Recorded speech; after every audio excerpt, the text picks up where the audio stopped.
So, my wildest, Craziest. Craziest, unfortunate. Biggest. My entrepreneurship show really starts with fire. It was a conversation with an investor. I was arrested in Waikiki Beach. Like literally no one turned up to work. Bawling and wailing my eyes off, right? I walked into the farm gate, and the first thing I saw was like SWAT team.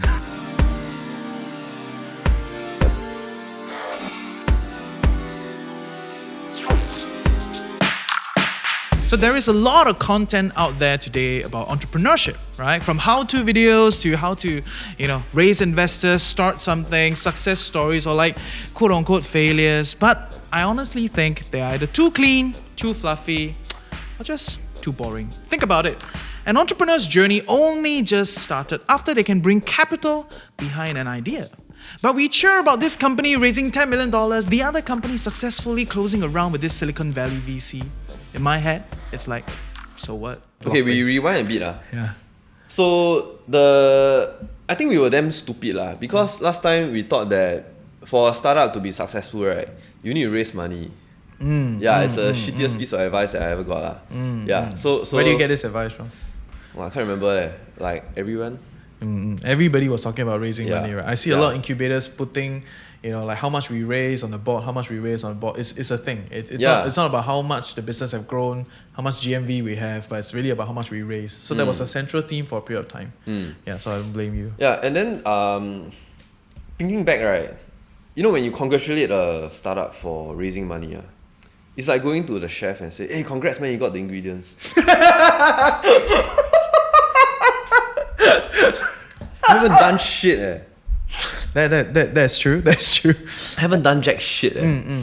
So right, our mindset was that, okay, we need to raise money, man. Okay. So how we're gonna do that is we're gonna need an idea. Just have a damn good idea first. Good is relative lah. Okay. So we convince people that this idea will work. And then we pivot. Wow, this word very popular pivot. Yeah. Walao, even a basketball player don't pivot that much in a basketball game. So what we did was we got to know these amazing guys. Okay, so they were our angel investors. They are amazing. So welcome to our Entrepreneurshit Show, where we bring on founders, co-founders, and everyone else in between that's crazy enough to join the founding team. Where every day the question is, how? My name is Reggie, and on this series, I aim to create a safe space for entrepreneurs to come in to talk about their deepest, darkest episodes. Think about it. Entrepreneurs go through all these little shit. From founder disputes, which, it's a little bit classic these days, to investors burning bridges, media backlash, customers, rampaging you on reviews, and what have you not? You plan as much as you can, and shit still happens. And when shit happens, you really just need to just wing it, right? Because there's nothing else you can do already at that point, right? So how do you make sure that you still let the event run properly, as much as properly as it can, given the disaster of the situation, and don't just disappear, The worst would be like, oh shit, there's nothing to do with me, and then I just disappear and never turn up again, right? So being responsible for that, I think, is, especially on the ground, being responsible for the team, being responsible to the people that actually signed up to come for the event. Yeah. And it's a huge event. Yeah, I mean, 15,000 is a huge... Yeah. And everybody kind of knows this event. Is it okay to name drop the event? Yeah, I mean, it was... so I'm co-founder of the infamous YOLO Run, right? 2017 had a lot of negative backlash, a lot of... daily papers were actually even talking about it. They were trying to call me for interview, for a quote and whatever. And a lot of online publications, Mothershit, I don't know, I can't, all of them they were also talking about how this was the worst run event of the year. Everyone, it was so well anticipated, but it was really badly run, right? So I mean, the route was short, the water points were insufficient, not enough cups, baggage collection was long. Some people claimed they lost items because the baggage wasn't well arranged. security queue was long. If you went out, it took you forever to come back in. So because of all of this, it started late, didn't start on time. Yeah, so one thing snowballed to the next. With events, if you don't follow on the clock, on the dot, and not enough allowance, there is enough allowance given, but even then, allowance was not enough to cover for all the bad things that happened, right? So it was terrible. It was really terrible. I look back on it and I cringe, right? So every entrepreneur have these. So as you join me and my fellow entrepreneurs on this honest recount of their journey, I hope you find resonance. I hope you learn some great tips. And I want you to know that you are not alone. Right. Right. And then when you broke up with them, what happened for you? Oh, it was very difficult for me. Yeah. It was a period. It took me about 6 months to really get myself back up and get over the emotional pieces that sort of fell apart during that time. So I spent 6 months kind of recovering, to be honest. I was kind of a bit in the pits. How did that feel? Well, you start to really question yourself, and there's a lot of self-doubt that creeps in. Why did this happen? What did I do wrong? Is this how it's going to be? Why can't I get along with people? So there's a lot of self-doubt that creeps in. And then there's a lot of blame game that, you blame someone else for the situation. Why didn't this person do this? Why didn't that person? And then you start to blame people.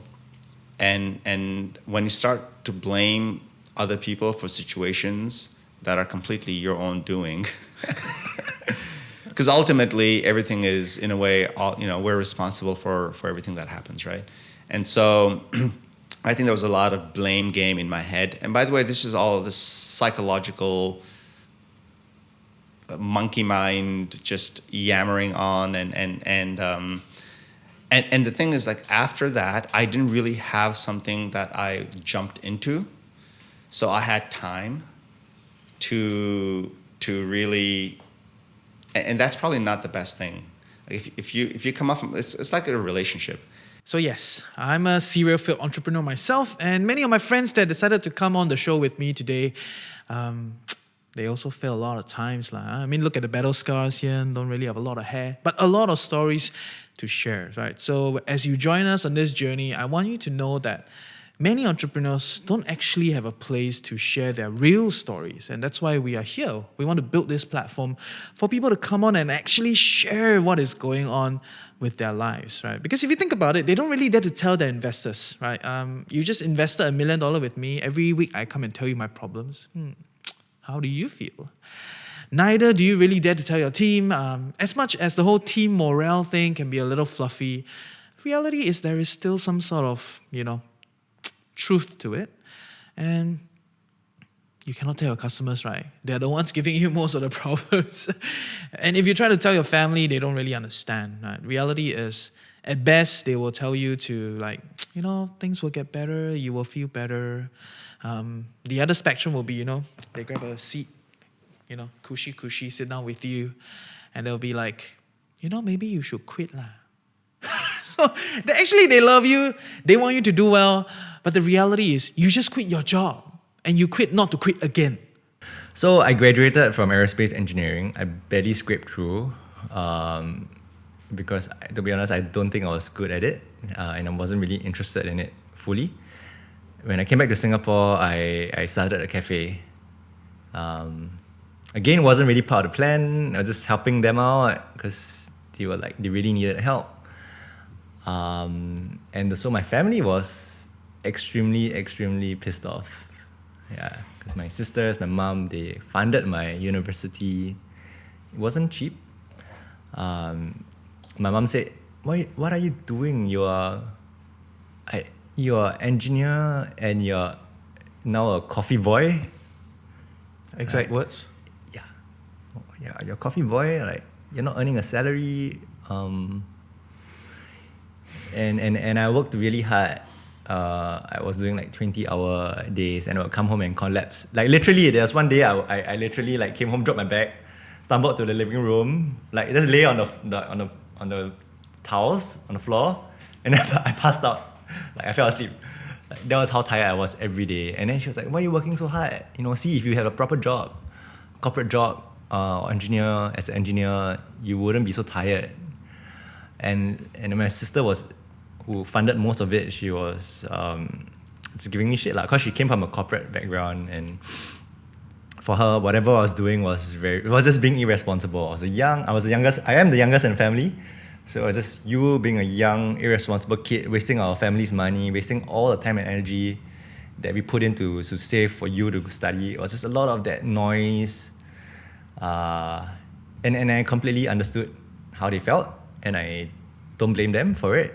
It was just difficult to do what I wanted to do during those few years. Yeah. So as I filmed this series, I think there were many great nuggets, and you will enjoy them as we go along. But today I just want to take a special note on this one thing, which is about identity. I think a lot of people, when they look at business people, they'll be like, "Ayah, business not good, then just close lah."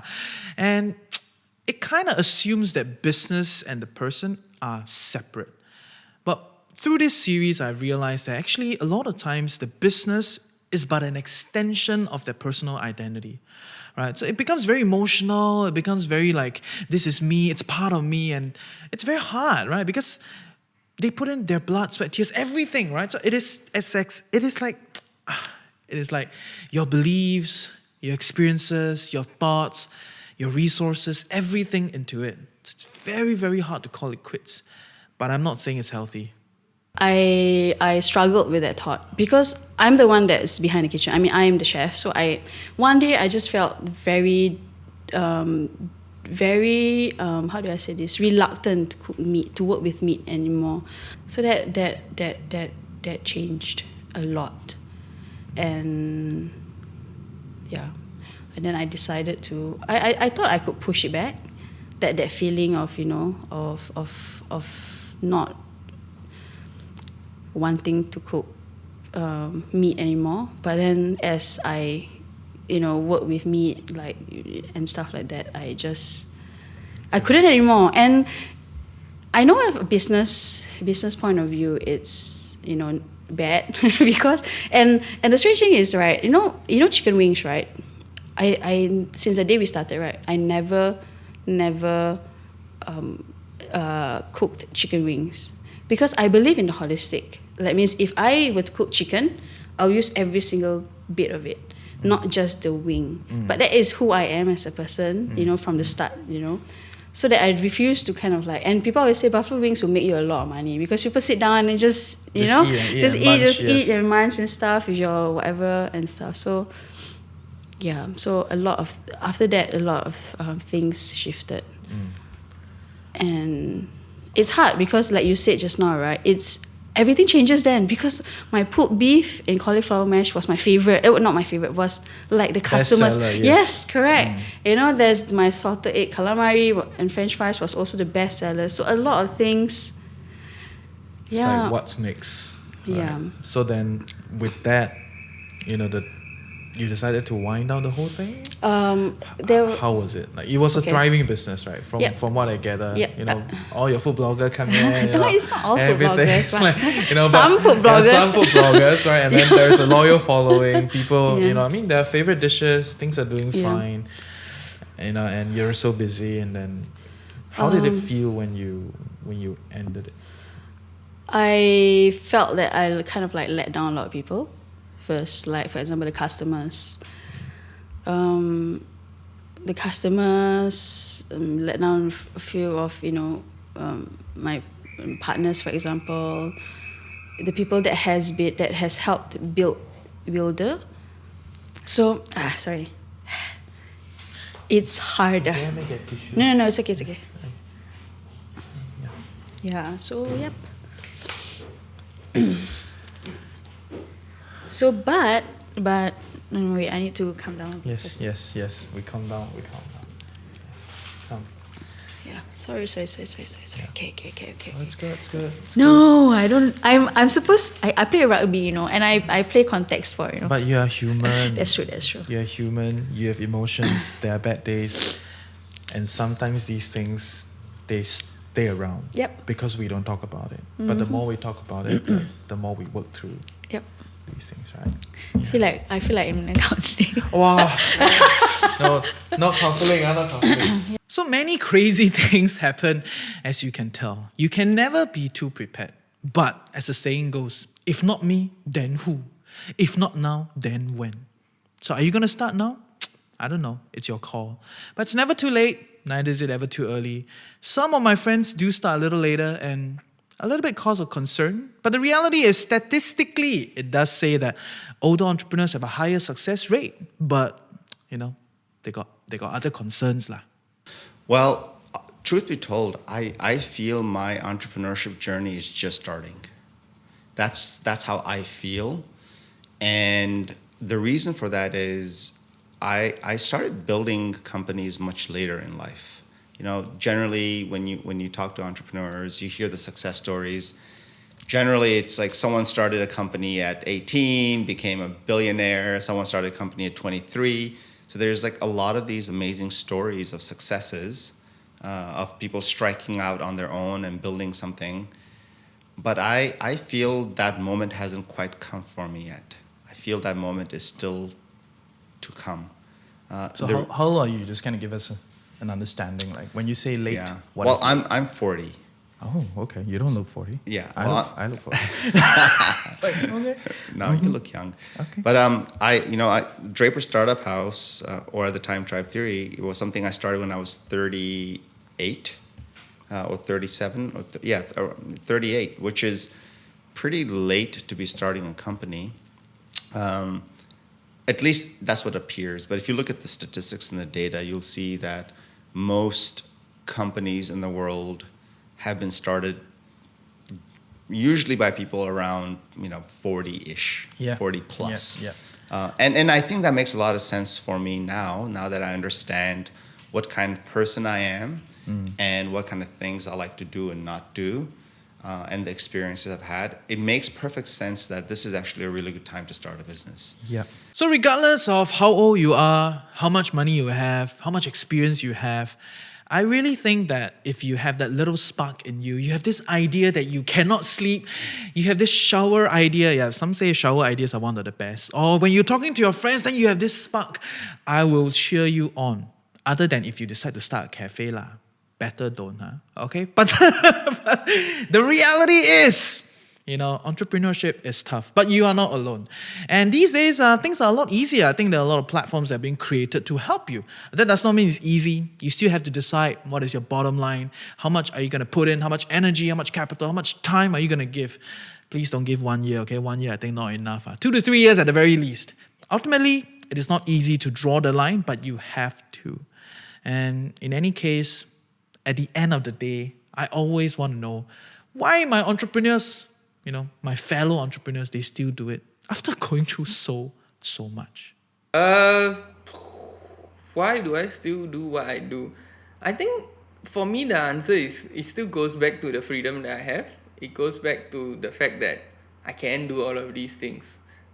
I am not bogged down by anything. Like I'm not bogged down by the fact that I have a job. I'm not bogged down by having to answer to my boss and all these sort of things. So I feel like it's freedom at the end for me. It's freedom to pursue the things I want to do, the interests that I have, the projects that I want. It's just being able to explore all these different things. That's just really important to me also. Curiosity and all that jazz lah. So that was important lah. I think freedom is why I continue doing what I do. I have reflected on life saying, hey, what if this, what if that, what if this, what if that. And most of the time, I think the only advantage any other path might have over what I do now and what I have chosen now would really just be financial.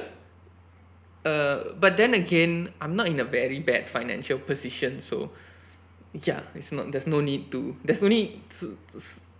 there's only enough money in the world lah. There's only X amount of money that you can have lah. So it wasn't important for me to say, hey, I should have done that. I would have $1 million more. Like, So I welcome you to our little safe space. Be open-minded, be gracious.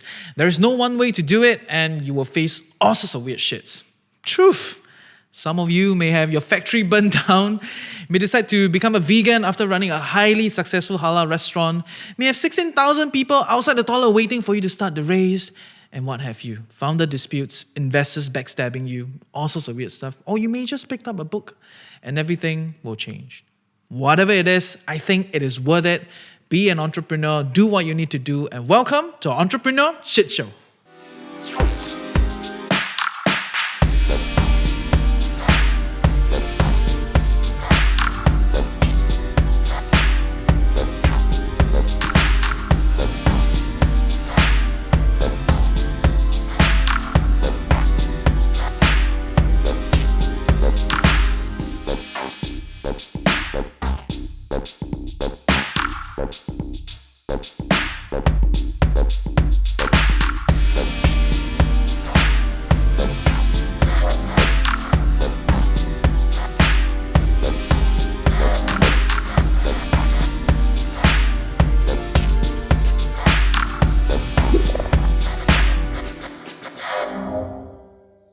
So we asked him that, can you give us an example? What are the ways? That's why we need you, right? That's why we always say, that's why we need you to give us advice, because we can only think about this. We don't know other methods.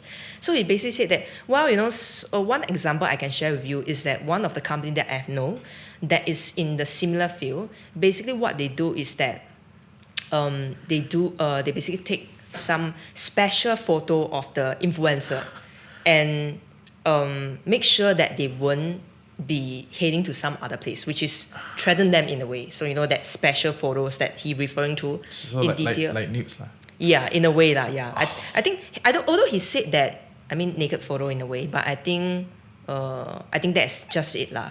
Because I saw similar news before as well. So that's why that moment I was a bit shocked. So I'm shocked. Yeah. So the first thing that I react. I didn't think too much. I just asked that, isn't that illegal? That's the first thing that I said. Singaporean. Yeah, very Singaporean. That's why my investor keeps saying that you are very Singaporean.